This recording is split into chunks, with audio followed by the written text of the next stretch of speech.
unfunny people to do. So I've never seen Mr. Bush do that. So that's obviously proving that he's funny. But I just seen you do it. So yeah, you cooked yourself, pal. Right. Uh,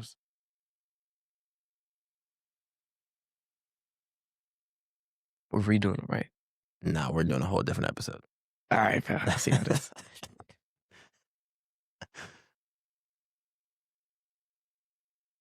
Okay. Okay. Hello, I'm Antonio, a team captain, and I'm joined here by Mr. Kishan, a senior PD. And today, really, all we wanted to do was recap all of these amazing moments, interactions, and clips that we've had over this season. So let's jump Like a into lot it. of the young men we talk to, like one of their biggest goals is to be an athlete. And that's like their main focus. And until reality hits, they realize how hard work it is. But that's like their main thing. So if you could give like a word of wisdom, what would you say to those young men out there to help not limit them to just be an athlete? They can be so much more. First, I would say try to find a passion. That's one thing I struggled with when I was younger, is trying to find something outside of sports. Because there's so much outside of sports, whether it's music, even doing podcasts here, art.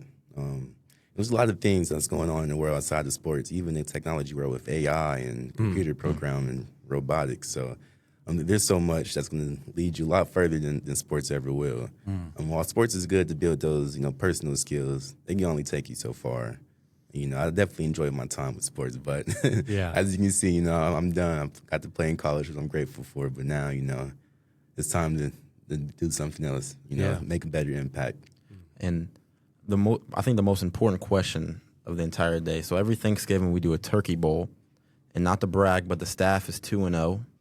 Oh. Can we get a signed contract as a ringer and join our team this year?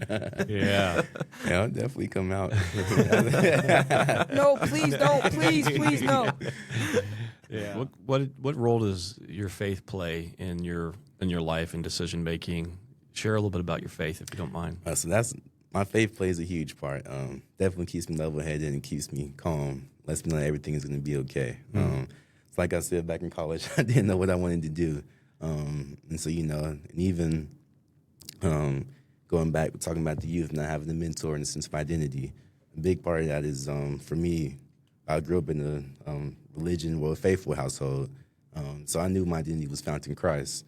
So that was always something I could lean on and use as a backbone, whatever I was going through. And so even now, I'm still trying to grow my relationship with God. But when it comes to not getting my way or just things I don't understand, just praying and being able to read the Bible and understand that everything happens for a reason, and that God is gonna whatever position I'm in, God's gonna put me in the right position at the right time, for the right moment. So just trying to keep that positive mindset, to be okay when things don't go my way, or when I don't seem to enjoy what I'm doing at the moment, or just things like that. Whenever I'm down on myself, just being able to kind of go back to that positive mindset and just recognize everything's going to be okay. And you guys have been here a while, seeing other students. We talked a lot about what you guys struggled in, but have you seen other guys, maybe think of a story or some specific where a guy either struggled and overcame it, or they just were really struggling in a specific area? Yeah. It's Lamont, No, I don't mean to call him out. He's my brother. I love him. He loves me. We cool. But even he knows, he had a real big issue with anger and dealing with it, and from the day I met him till now, he's shown out of the park improvement. I honestly, he's like a completely different person when it comes to dealing with anger, and I respect that, honestly. And it just, it makes me feel as though like he's truly trying to better himself, and that's commendable. And all I can say is deep respect that about him. He grinds hard. He works hard to do what he wants to do, and tries to achieve what he wants. And I appreciate that. I see him. And a guy that goes to VP, like his first week, I remember it was also a language thing with him. Like it was like that he couldn't stop like cussing and stuff. And so like everyone, all the students at VP, we try to like tell him, try to like keep the cussing to a minimum, like try not to do it at all. And we told him that for like not even a full week. And then I remember he came back one day and it was like he was sort of like a different person, sort of, and he wasn't really like cussing at all. He was still his normal self, but you could tell like he was listening to what we said, and you could tell like he surprisingly just over like a night he like matured a lot. So I'm very thankful for that happened. Yeah, both amazing stories, and you guys both mentioned it throughout this episode of how you guys can be an example to the other Men's students. mental health is a huge issue today, and something you're Mr. Rob very passionate about. 76% of all suicides are males. Why isn't this talked about more? In my opinion, males have never been raised in order to talk about their feelings. Males have never been looked at to talk about their feelings. We've always been the protectors. We've always been the leaders. We've always been the guiders. We've always been like the rock. And nobody talks about how being the rock, well, nobody talks about how being the rock over years, that rock starts to erode. And without a good, stable, foundation, that erosion is going to eventually tend to, erode Good the whole insights. rock. Is there one thing you'd like to look for folks to remember about today? I think maybe for me is I think there's three really important things: having a work ethic, having ethics, which translated means being truthful, and then being of service are three very, very important things. So all the times in my life that I've failed, it was either I didn't work hard, lack of work ethic, didn't tell the truth, or I was selfish. And so to me, I always say, if you want to feel good about yourself, do something for somebody else. And so I always just kind of think about that, because when I fell short, it was one of those three things I did not. In my time throughout VP, I've grown in my work ethic, which you have and had a very big role in. So how have you helped me and other students become better in work?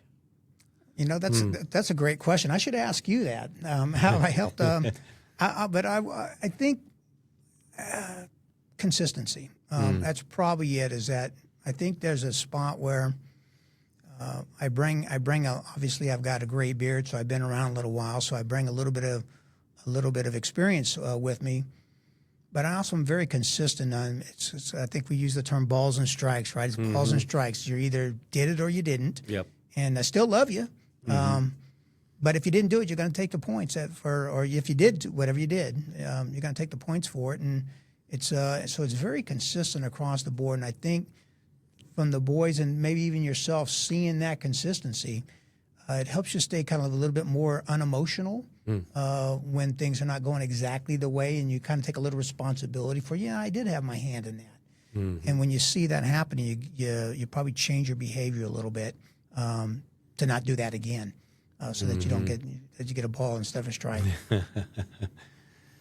Yeah. What do you think, Desmond? Does that sound accurate to you? Pretty much. I mean, yeah, the consistency, but then also I feel like with you just being there and showing us what to do, you set a role model for all of us, and you gave us help when most of us didn't know what to do. And I feel like that really helped me carry on to be better. Awesome. Yeah. Don't let me cry now. That's great, Desmond. And it takes a lot of courage for you to recognize that, because and share that today, because there's a lot of folks that hold on to that kind of information, but I guarantee you Mike won't forget that very soon. That means a lot. That was my first time camping in a log cabin or wooden cabin. Yeah. With a bunch of other people. Which, yeah. I mean, the nights were rough, but water fights and everything. We had a lot of fun, though. The zip lining part was pretty cool, because that was my first time zip lining. It was really fun. Yeah. That's a fun place to go. Would you agree, Antonio? Yeah, that was my first time ziplining, and I was pretty scared. It took me like 10 minutes to actually get off the platform. Everyone kept yelling my name, like, "Come on, let's go!" Like trying to hype me up. You did say 1, 2, 3, go, and I went. We were supposed to go together. Yeah. And you stayed. Yep. My hands were all sweaty. My heart was pumping fast. But yeah. That's cool. I'm glad you got a chance to do that. It's fun. Camping's great. That's a really good question, man. I appreciate you asking. I would say definitely take advice from someone that you would, switch lives with. You know what I'm saying? If someone has something that you want in life, then basically like just don't take advice from people who don't got fruit on the tree. You know what I'm saying? If they're living a lifestyle, maybe like, say for instance, like a lot of people think money is, success. But in my opinion, I'd say, having, money's part of it, but having good faith, good relationships, you know what I'm saying? Do you have good relationships with your kids? You know what I'm saying? Do people like you? So I'd say if you're trying to start your own business, I would just say take advice from people who have fruit on the tree. You know what I'm saying? That people that you'd want to, quote unquote, switch lives with. You know what I'm saying? If you switch lives with that person for a day, would you be happy? So I'd say just main topic or main bullet point, it was just watch your association. Be careful who you're listening to, what you're looking at on a daily basis. It could take you a long way, or it could take you down the wrong way. Yeah. Association is powerful. Doug and Kate, I actually have a question for you guys. We talk about most of the guests, the alumni, when they come back, how they encourage you guys. But looking at volunteers, what impact do they have on you guys? You just seeing them come in. You mentioned consistency. They're normally here consistently on a regular basis, putting their time. For you guys, what impact does that have on you two? So,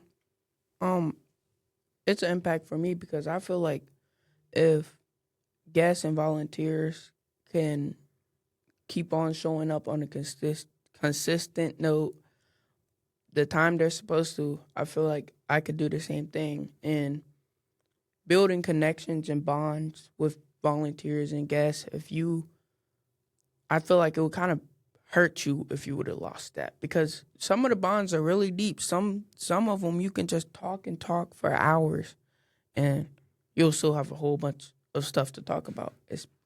And I just feel like, especially with Mr. Bud, I kind of like, how would I put it? No matter where I was, I see him. If he was VIP, there he was. He was in charge. If it was... You guys were in charge. You supervised, okay. What do you think? What's some of the biggest challenges that young people face growing up in Dayton from your experience? That's a good question. I mean, me personally, I feel like the biggest challenge that most people face would probably be their association. That's like one big thing that I've learned in my life so far, probably the biggest lesson. Your association and the environment you surround yourself in plays a big part in your future and where you're going. I'd say that association with first, and then lack of male role models, for sure, especially for young men out there, or even young women out there as well, you know. So lack of role models, association, and then just your environment. A wise man once told me that for a crop to grow, the soil has to be, fertilized and right, So it just plays a big part. Seeing as you're a member of the board, could you share any varying and insightful experiences you had while serving VP? Yeah, so one of the big things for me is when I get to see people come back, that's why I've really enjoyed the other podcasts, which will be much more entertaining for me than this one. The folks that came through the program and how it's transformed their lives, that's number one.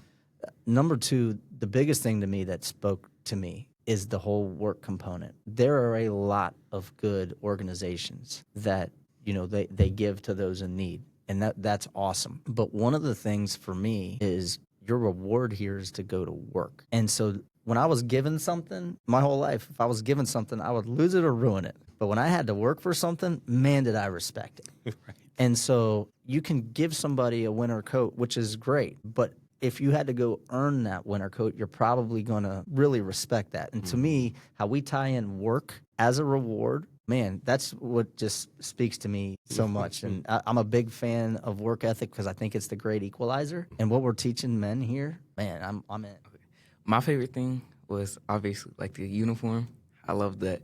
Like I could come into VP after I became a member and put this on every single day, and it was just really cool to be able to wear our logo like around the building, and for people like volunteers to see me in this shirt and they'll like know that like I'm a part of the Victory Project. For me, proud to say, team building. Team building for sure. It gives me a chance to just overall just be around the people that I'm just with all the time. It's a way to build a brotherhood, really, really. It's not like anything that's just like too just straightforward. You do all sorts of things. Go out places, have fun, just go outside to just hang out and eat food maybe. Yeah. It's all about the experience you have with the people you're around and just understanding that you shouldn't take that for granted. So that taught me something. Yeah, Tim's always there for team building early, right? We're like, yeah, we're going out to Golden Corral. He's the first one in line. But All right. but you guys talked a little bit about the challenges being in the new environment of Victory Project because there's some rules and the chores. And hindsight's 2020. So if you look back now, what value or lesson did those teach you that you can apply to your life now just by simply changing certain behaviors? I would have to say, put your team first, and it's easier to focus on being a leader that leads a team that respects you than a team that does whatever it wants to do and kind of like bows itself. If you're able to stick up for your entire team and push through for your entire team, the days are way easier, at least in my opinion. And like chores, I'll say before I hated doing chores at home. Like I seriously hated them. I used to like try to play it off and act like I already did my chores, and then just be like kind of sort of lying that I did it and stuff. But after I came to VP and I was like doing chores every night after dinner, like it sort of taught me like instead of looking at it as a chore, just look at it like you sort of made the mess or you already did something that would Contribute. Yeah, that would contribute to it. And like this is where VP and your home, that's like your home and your brotherhood, so like take care of it. So, yeah. I think another part of being a young man in today's society is learning how to share the gospel with people. How do you talk about how God's impacted your life in a way that connects with people? And so we're going to talk about that a little bit. And I'll start with you again, Caden. You've been exposed to the gospel through Victory Project. Mm-hmm. And then can you have any life experiences where you've had a chance to either talk about the gospel or show people the gospel? Actually, I have two. One is with just me, and one was with Doug. I'll let Doug share that one if you want. But the first one, I had a special work day, I guess. Like I didn't have to do no lawnmower or nothing. All I had to do was talk about Victory Project. So we was setting up, me and Miss Kim and Mr. Bear were setting up the tent so we could pass out the flyers and stuff for Victory Project. And there was this guy. He wasn't doing nothing. He was just on his phone and charging another one. So it was me and a couple other peers. We walked up to him and we started talking to him about God, and he ended up getting saved right there, which was a great, in my opinion, great story to tell. Yeah, that's incredible. And this guy was, how old would you say he was? 80. I don't know. He was old. Really? Older? Like, either older man. Okay. How old do you think I am if he's 80? You're old too. I mean. So what would give you the confidence to walk up to basically a stranger, right? You've never seen this guy before, and talk about the gospel? I mean, honestly, I literally just, hey, can I go up to him? And Miss Kim was like, maybe just wait a minute. I'm like, oh no, I'm going up to him. So me and we just walked up. I mean, I don't know why, but Yeah. it was a good thing. Yeah. And how did you start the conversation off? I said, excuse me, sir. First, I needed to make sure I was allowed to be in his area. So I Okay. said, may I please come over and talk to you? He said, yeah, sure. And then I said, do you know God? And he was like, I mean, a little bit, but I haven't been to church and this and that. And I'm like, that's good. Well, would you like to talk about him? He was like, yeah, I got a little bit of time. So we just started Well, talking. operations director internally, Mike, as you know, we talk about the ACP equals O. And for folks who don't know what that is, it's a way to build authentic relationships with people, not just at Victory Project, but in society. And they're really Christ-centered. They're really discipleship. And that stands for authenticity, consistency, and proximity creates opportunity.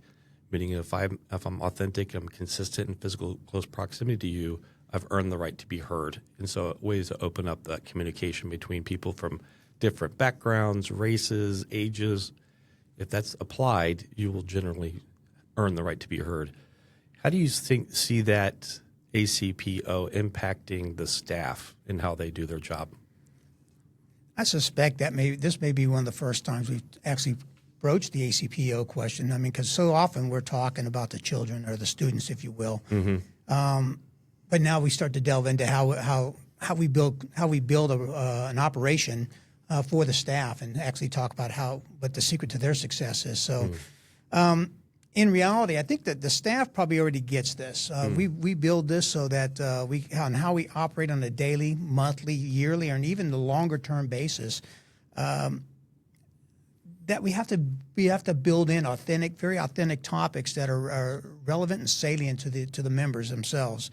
And the tougher part is that sometimes we don't understand or we don't see what they're actually facing in their lives. So we have to be very attuned to listening to them. And then if you notice, it changes. So the moment you think you've got a curriculum that's gonna work well, something changes in the world. Something changes in the neighborhood. In our case, and something changes on the west side. And next thing you know, we're reacting very quickly, but still everything has to dovetail back into the weekly, monthly, yearly, and long term plans for the organization. So I just get after authenticity first. I think, and again, I'm going to say the staff, they get this. They cannot fake. You can't fake authentic. The boys are smart. They'll sniff that out in a heartbeat. And if they don't think you're being authentic and being real with them, they're probably not going to listen to you very much. They're going to kind of nod their head a lot and do one of these things, right, with put their thumbs on their hold their chin for a second while they're nodding, but they're not paying attention. You haven't earned the right unless you're being authentic and they know it. So I think if you can't be authentic in this environment, then you're in the wrong job, probably, right? I think the other piece of it, again, this consistency is built in. That's what it's not only about us, but it's about the curriculum itself. The curriculum itself has got to be very consistent, as well as as the boys look and they know what they're going to come into on any given day. They know what Monday, Tuesday, Wednesday, Thursday looks like. And they kind of have an idea, not only what they're going into, but they also have an idea that the staff are also consistent. We all have to be very consistent in our behaviors, how we conduct ourselves. And I'm not trying to say we can't have a bad day. And I often say that you can't have a bad day sometimes, but we know we're going to have a bad day. Yeah. But when you do, you got to be able to step back a second, and again, you put down those biblical principles that we've been talking about. And one of those is being able to apologize. Yeah. Go back and say, I'm having a bad day. I did this wrong. Yeah. And I think that helps when we're inconsistent in our behaviors. And then we get the proximity piece. I think that's built into the program. Monday, Tuesday, Wednesday, Thursday, the boys are going to be with us mandatorily, and then you're going to find them probably here on Fridays again because they want to be here. Yeah. And they're all working for Saturday. So again, you get 4 to 5 days, sometimes 6 days with the boys to be consistent with them and be a real real voice in their lives. And you got to get close. Yeah. You got to get close. It's not a soccer field game where you can spread out and give everyone space. This is more like a close contact sport. Yeah. You got to get up close and personal with the boys and let them know, because that's how they know that you're being authentic and consistent and you're being close enough and you're working with them. Yeah. And I think when you get all three of those things right for the staff, you get all three of those things right, you see really, really strong bonds and relationships going between the students and especially the PDs, I The believe. main thing that I would say, like, to say a member, I would say AEC. That means attitude, effort, attitude, effort, and consistency. So, like, attitude is a really big thing. Like, you can't come to VP mad at everyone or just in a very bad mood for some reason, and then just expect, like, I'm gonna reword that. Like, attitude, just have a good attitude overall, and effort, like, have a good like effort. We'll pause for a second. Okay. You're good. I think, does AEC last or not? Or is this appropriate time for it? I think it kind of goes good off of what Tim was saying. That's what I was. I think when we think of attitude, you think of we often say, like, we want a positive attitude. So and then because you kind of cover that, effort is make honest effort, like whether it's chores or your job or tutoring or whatever you're doing, a victory project, give it your best effort. And then for consistency is try to be consistent in all those features. So you can put that in your own words, but that's kind of where we're going with it, with the attitude part. Okay. Okay. And then for effort, just have, like, a good effort for everything that you do. So then, like, when recruits see you doing something, they'll see you having, like, amazing effort at it, and then they'll have an amazing effort at it, and it'll just, like, really better everyone. And consistency, just stay consistent with coming to VP on a mandatory days, so Monday through Thursday, and try to stay consistent coming to work every Saturday, and stay consistent with a good attitude too, with a good attitude as well, because that'll help you in the long run. Yeah, AEC is part of our basics. It's something we talk about from the very first conversation we have with new students. But it's so much more than VP. AEC will carry with you at your first job, if you go to college. Everywhere past VP, it'll be something that you can apply because it's three things that you can control in most situations. Always use an imagery that if you go to that class you hate with a terrible attitude, it'll reflect on your effort. And if you do that consistently, you will fail that class. But that class you hate, you say, hey, it's only 50 minutes. It's only a small speck of my day. You go in with a positive attitude. It'll reflect on your effort. 50 minutes feels like 5 minutes. It flies by. You do that consistently. Next thing you know, you're out of that class with an A or a B. So it's, again, we talk about it a lot at Victory Project, but it's so much further than that. And we see growth in it a lot of times. There's one student who I won't name, they may be on this episode, but when they first came, their grades weren't the best. So I was having meetings with parents and teachers because I was looking at these report cards and I was stressing out. I was like, oh my gosh, I almost got to go to class. But through effort, one of the hardest working young men I know. So today his report card is nothing like that. He's on honor roll.